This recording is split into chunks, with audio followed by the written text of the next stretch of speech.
Hey there, amplifiers. If you haven't heard, there is a storm getting ready to happen. For a while before this past year, this pandemic has really rocked the foundations of pretty much everyone on the planet. And now something is getting ready to change. See, the government kind of put some halting on the IRS, taking some actions, and they're getting ready to turn the faucet back on. So there's a lot of people who are going to get some rude awakenings.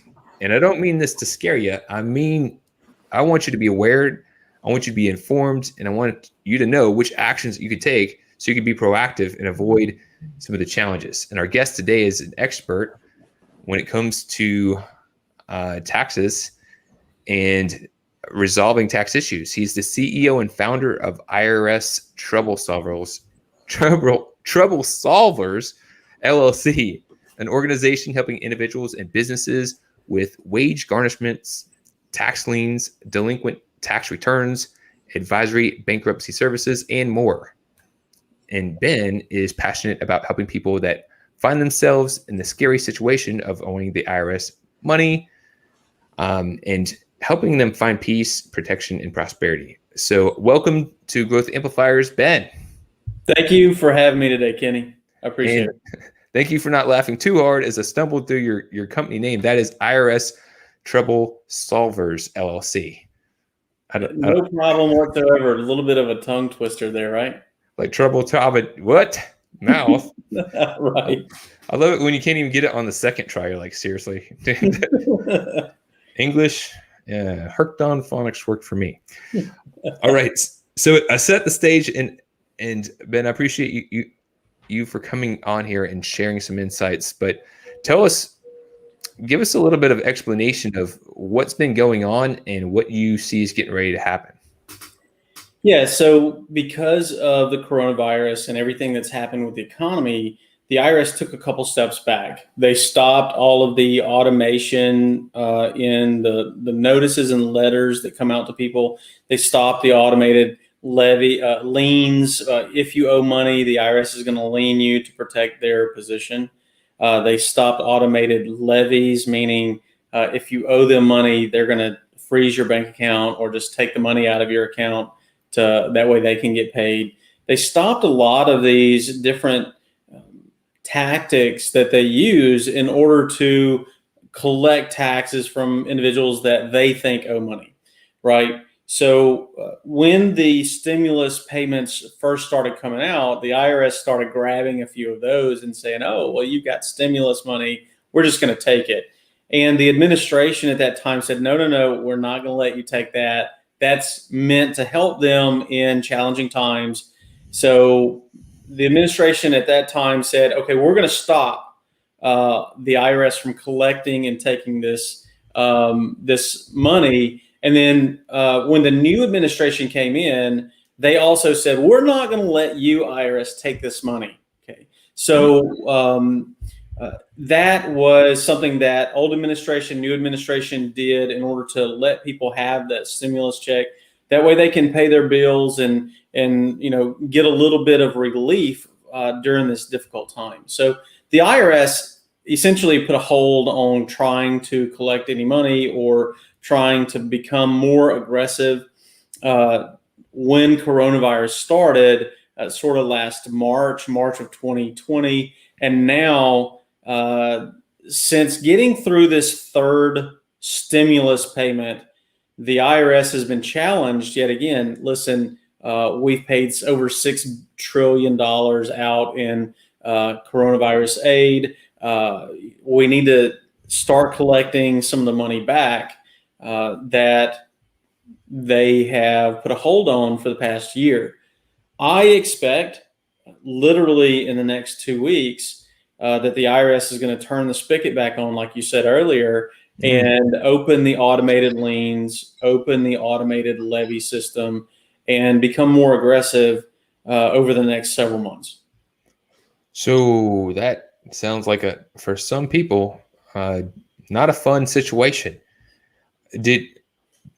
From your experience, do people who have tax problems, are they aware that they're coming, or are they maybe not aware that they've got this kind of brewing in the background? Most people, when they see that letter from the IRS at their mailbox, they just, sort of gasp, and then they put it at the back of the rest of their junk mail and they throw it on the table and they're like, okay, out of sight, out of mind. I don't want to think about it. I just want to leave and hopefully it will go away. A lot of people just essentially try to act like it's not there, but that's definitely not the right approach. And then some people know that it's been there for a long time. So, the IRS has not been aggressively pursuing people in the last year. So, I think that they're going to come with a new fire or fervency than what they've had in the past, strictly because they've had so much time off that, they're going to sort of chomping at the bit to get back at collections. Yeah, and they're spending some money, so they've got to get some back. You got to get these bills paid. Wow. So as people receive a letter, by the way, I did receive a letter from the IRS one time. It was actually some sort of glitch with something. I don't even know how it happened, but they say I owed a lot of money, and I actually didn't, but I was a little shocked and stunned and didn't even know how to reply to it. I mean, you mean to tell me, Kenny, that the IRS was actually wrong on an occasion? What? Yes. Is it possible? Yeah, it was just out of the blue. It was about a decade ago. So I got that letter, and it was at least a 5-figure O, and I was like, what are you talking about?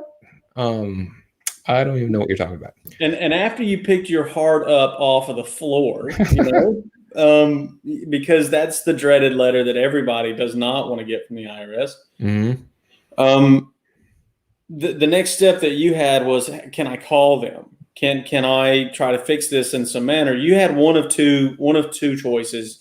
Your first thought was, can I call them and get this straightened out? Or if I do nothing, will it go away? You would really be surprised at how many people, show up to a meeting and say, well, here's the stack of envelopes I haven't opened yet. Oh my gosh. And I'm like, really? Are you kidding me? I mean, some practitioners have they used to have something called a letter opening ceremony, when people used to go to your office before COVID. But, the first thought is, do I want to fix this, or is it going to go away on its own? So I imagine you were proactive and you called them and they said, at the end of the day, this is a mistake and we'll fix it. Or you had to become proactive and fix it yourself. That's the approach that should be taken, because understand that the IRS, they deal with people that don't respond all the time. And today, you see, that happened 10 years ago. So you probably picked the phone up and in 20 minutes, you had somebody on the phone. Right. Today, the IRS only answers 24% of their phone calls. That sounds awful. It sounds horrible. And not only that, but you call them and you're on wait. And then there's this wonderful thing called a courtesy disconnect. Now, a courtesy disconnect, what does that sound like to you? Of course, it is exactly what it sounds like. So they disconnect you, and oh, by the way, it was their courtesy to do so. Why, thank you. It reminds me of a bank that happens to be in America and their customer service, which I won't mention by name, but that's the problems that the IRS is having right now. They can't answer all the phone calls that are coming in because, they're understaffed. They have been on hold from collections in quite a while. Their systems are antiquated so far as their computer systems go. I mean, they had to jump through hoops in order to get a lot of these people on a remote basis, even to be able to come in and remote into their computers because everything was so antiquated, right? Mm-hmm. So, coronavirus has been a very, very difficult time for the IRS to transition, but, they're on the other side of that now. So now we get an understanding. You say be proactive, But what if you're in a real jam? Like what? I know you help people work with the IRS and get things resolved. How does that come into play? How do you know you can even get help? So there's two questions that I always want to ask anybody that calls me. Number one, do you owe it? So were you audited, and did the IRS say you owe extra money because of XYZ, whatever reason, right? Do you owe it? Or number two, can you pay it? Okay, I actually did owe them $15,000, but I didn't have $15,000 to pay them, right? So those are the first questions. Do I owe it, or can I pay it? Once I know that, then I know sort of the pathway to help them. And, we customize all the approaches for each one of our clients because everybody has a different situation, right? So if you find yourself in a jam, number one, make sure you respond.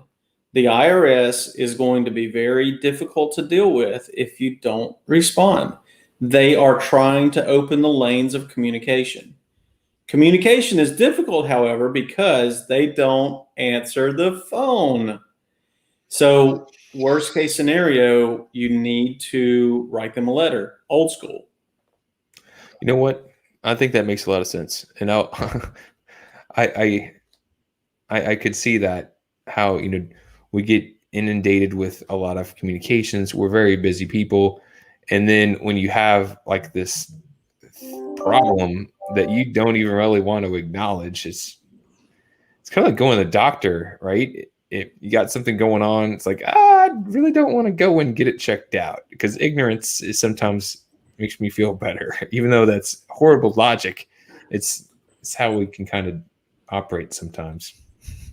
Ignorance is bliss, right? Right. Until you get stopped and the trooper's like, well, I don't really care that you didn't know that it was a 35-mile-an-hour speed limit. You were traveling 80. So ignorance doesn't help you do anything there at all. You're still getting the ticket, or you're going to, get put under the jail.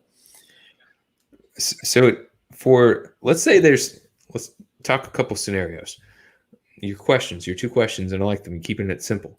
So in one case, let's say I don't owe the money, and that question is important. If you don't believe you owe the money, second question is a little less important. But so somebody who's like, I don't know what they're talking about. I don't think this is legit. I don't believe I owe them.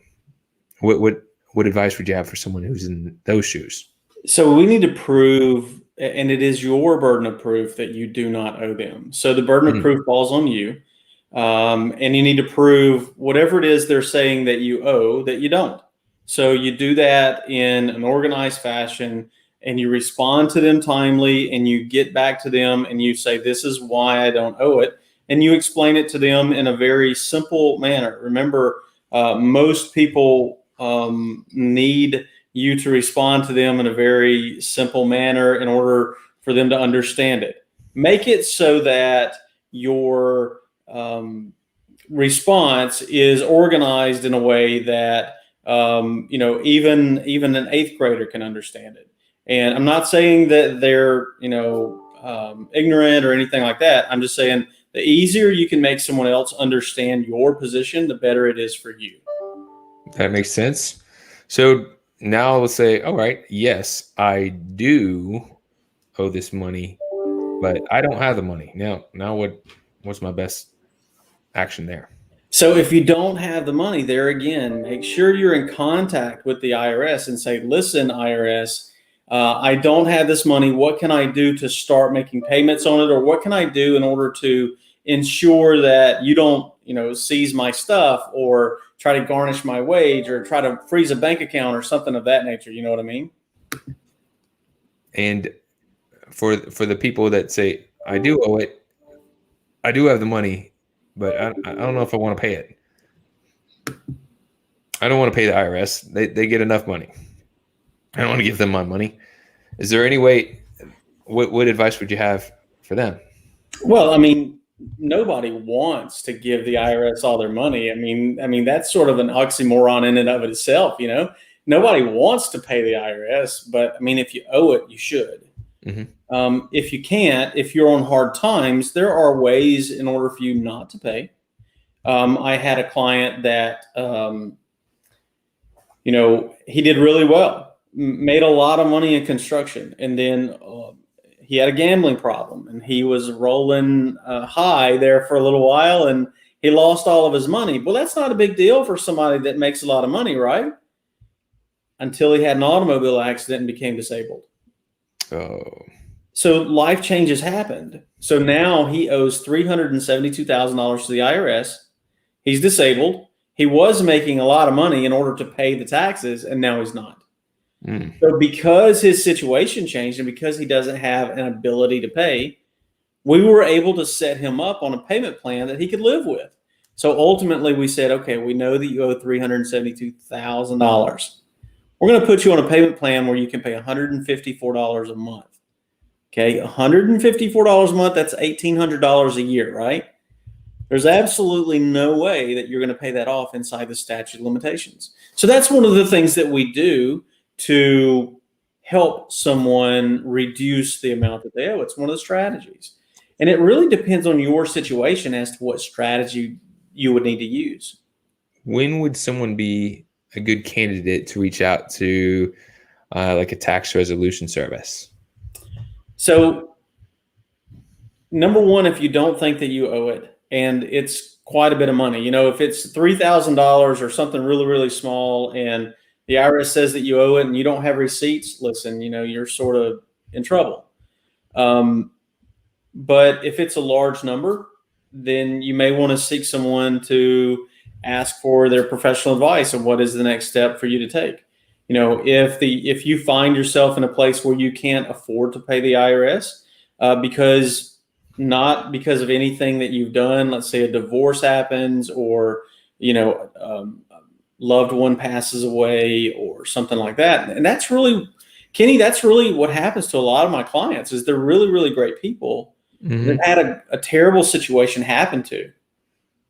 Just like the gentleman that was in the automobile accident. He didn't know.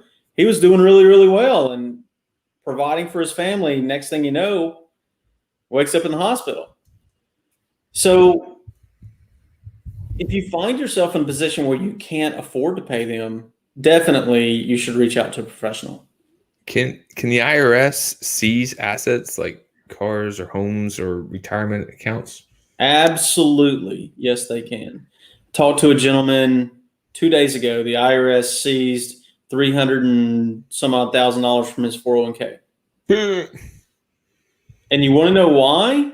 Because he did not respond. And it takes a long time for that to not happen. It took several years for him not to respond. And the IRS said, well, we're going to wake you up. And so they seized the money in his 401k.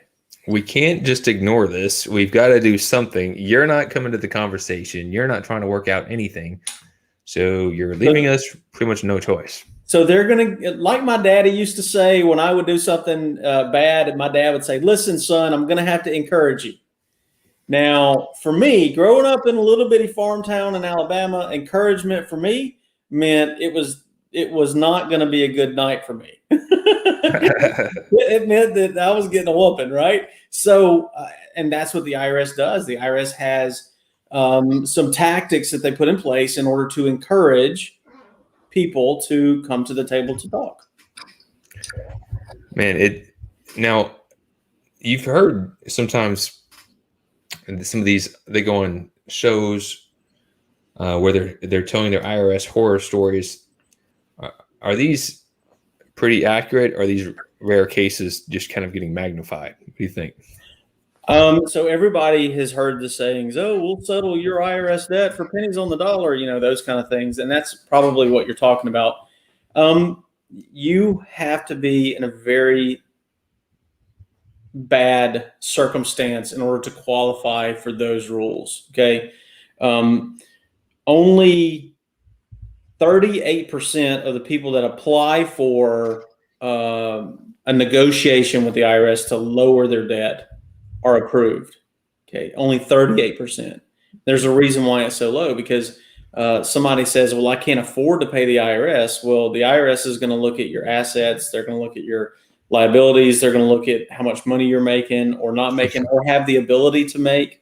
If you were a doctor, let's say you owed $1 million to the IRS and you were a doctor and you said, well, I'm just going to go work at, as a grocery store clerk for a year and then I can get all this taxes written off. No, it doesn't work that way. Nice try, doctor.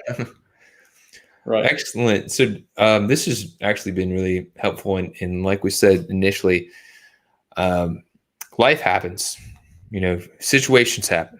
And you may think, as I'm started thinking about when we got on this call, I pay my taxes. This is not an issue for me, but life happens.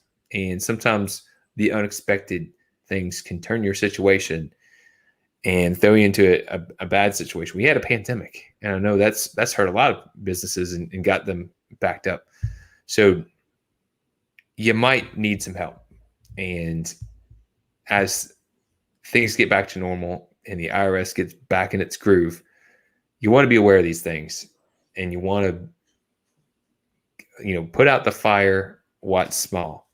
That's the main message I'm getting. This golden message I'm getting today is, take care of the situation. It'll be worth it to be proactive about it. So for Ben, if people are listening in and they're like, actually, I have this challenge and I haven't dealt with it and I could use some guidance, where could they learn more about you and in your business? Certainly. I mean, you can check us out at irstροublesolvers.com. Mm-hmm. You can send me an email at ben@irstροublesolvers.com as well, or you can give us a call at 1-888-4-IRS-LAW. I love it. Making things happen, and I appreciate that. As a final parting thought for Growth Amplifiers, what is something that you've learned on your journey as a business owner that might be helpful for someone else who is on their journey? An item of wisdom. It doesn't have to be tax related, just something that you've learned that you'd want to share. Yeah, definitely. Mindset for me has always been a big key, and understanding your worth and understanding the value that you have. Whomever you are, whatever it is that you do, you have a valuable service or a valuable product for someone else. Make sure that you know that you have a valuable product. Make sure that you value your product and your mindset is in the right place. That was a big thing for me, definitely. So I definitely think that making sure your mindset is in the right place. And if it's not, it's okay. Tomorrow is a brand new day for you. Get it in the right place. And what does that right place look like? Look, success and wealth is defined by you. It's not defined by how other people compare you to others. If we all compared ourselves to Jeff Bezos, then nobody would have anything. Right. But, don't compare. Don't think that you should be somewhere else. Just because someone has done it faster than you, that doesn't mean anything. Know your worth, know your value. Thank you, Ben. I appreciate you and your contribution to Growth Amplifiers. It's been great to have you on. Thank you so much.